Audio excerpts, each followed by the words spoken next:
I listened to this talk with Arthur Brooks the other day, and in it he said that anxiety is just unfocused fear.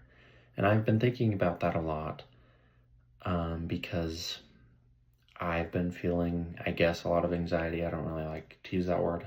I've just been overwhelmed with life lately and figuring out the direction I'm headed, and I've been trying to break that down so I don't feel overwhelmed. I've been trying to figure out what I'm afraid of, trying to focus that fear.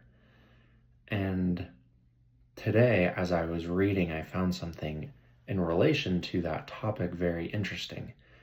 I was reading, and a line in what I was reading caught me off guard. It described God as terrible. It used that adjective terrible. And I was like, that's weird. And I was curious, so I just looked up the word terrible. I looked at the etymology, where it came from. And it comes from terror, which means to frighten or to make afraid. So it's like terror or terrible is the thing that induces fear, which I thought was fascinating considering anxiety and that definition of anxiety. So if you're afraid, you have to think about, okay, what was terrible? What caused the fear in your life?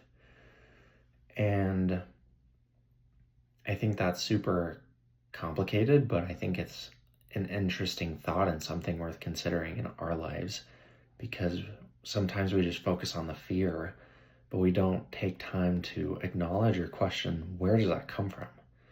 And so you can think about that. What's the terror in your life that's making you afraid? And then to follow up on that, and a question I have for you that I'm hoping you can help me out with, is that I'm confused.